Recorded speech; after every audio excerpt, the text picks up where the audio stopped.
बिस्मिल्लाहिर्रहमानिर्रहीम। स्टूडेंट्स, आज के लेक्चर में हम इंटरैक्टिव टूल्स में ब्लेंड टूल को डिस्कस करेंगे। आपके यहाँ पे टूल बार के ऊपर यहाँ पे एक टूल बना हुआ है। इसको जब मैं क्लिक करता हूँ तो आप नोट करें कि यहाँ पे ब्लेंड, कंटूर, डिस्टॉर्ट, अनडार्क और ये काफी सारे टूल्स हैं जिनको हम अभी अपने नेक्स्ट लेक्चर और इस लेक्चर पे बारी बारी डिस्कस करेंगे। सबसे पहले हम ब्लेंड टूल को डिस्कस करेंगे। ब्लेंड टूल जो एक्चुअली एक खास किस्म का इफेक्ट है जो कि एक ऑब्जेक्ट को दूसरे ऑब्जेक्ट में कुछ खास स्टेप्स में तब्दील कर देगा। फॉर एग्जांपल, हम इस अपने स्टार को तब्दील करना चाह रहे हैं इस शेप में और कुछ खास शेप्स दरमियान में चाह रहे हैं कि इससे होता हुआ इस तरफ चला जाए, तो उसके लिए हम ब्लेंड टूल को जो है वो इस्तेमाल करेंगे। तो सबसे पहले मैं इनको कुछ कलर्स दे देता हूँ यहाँ पे।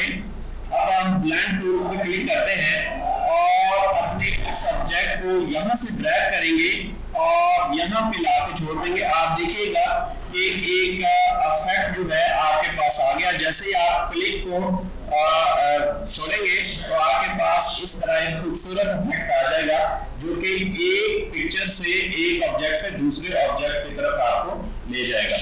अब इसमें हमारे पास आप टूल बार पे देखें, यहाँ पे प्रॉपर्टीज बार पे, सॉरी, यहाँ पे प्रीसेट्स है कुछ, ये 8 स्टेप है। ये देखिए ना, काफी सारे स्टेप थे, अभी 8 स्टेप में वो जरा कम हो गया। इसी तरह 90 डिग्री पे अगर आप इसको रोटेट करना चाह रहे हैं तो इस तरह रोटेशन हो जाएगी इसकी। और इसी तरह कुछ और भी इसके ब्लेंड लूप है, ये इस तरह एक लूप की सूरत में आपको ये ब्लेंड जो है वो नजर आएगा।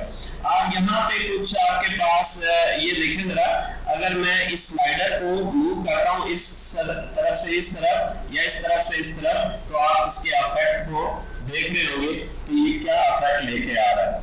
यहाँ पे हमारे पास कुछ, इसको मैं एक दफा सेंटर में कर देता हूँ, कुछ स्टेप्स हैं, ब्लेंड ऑब्जेक्ट्स हैं। अभी ऑब्जेक्ट्स 10 हैं।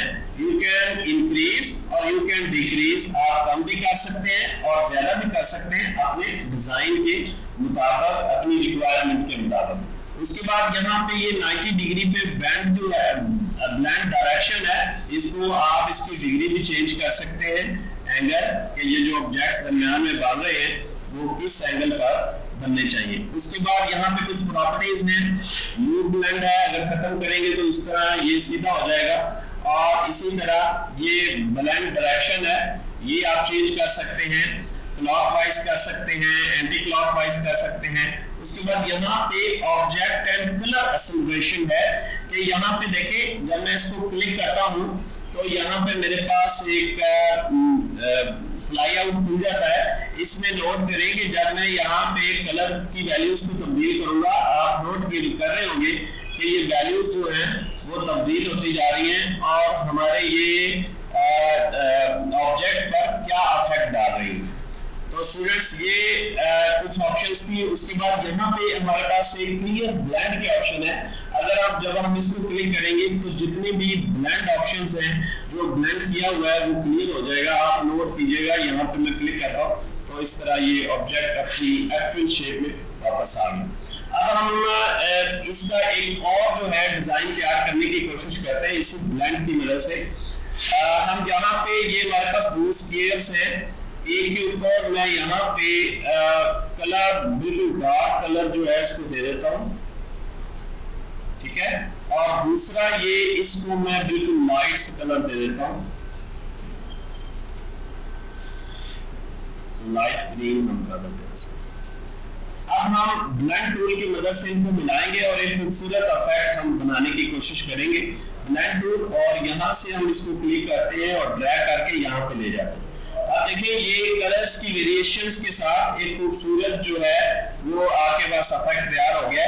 और अगर हम इसकी क्वांटिटी को कम करेंगे तो आप नोट कीजिएगा कि इस किस्म का ये एक डिजाइन तैयार होगा जो कि अक्सर जरूरत पड़ती रहती है मुख्तलिफ डिजाइन्स में कि इसकी कलर वेरिएशन के साथ डार्क से हम इसके सिल्वर कलर की तरफ जो है वो इसको लेकर जाते हैं। तो ये था स्टूडेंट ब्लेंड टूल, जिसमें हमने एक ऑब्जेक्ट से दूसरे ऑब्जेक्ट्स की शक्ल जो है वो बनाने की कोशिश की।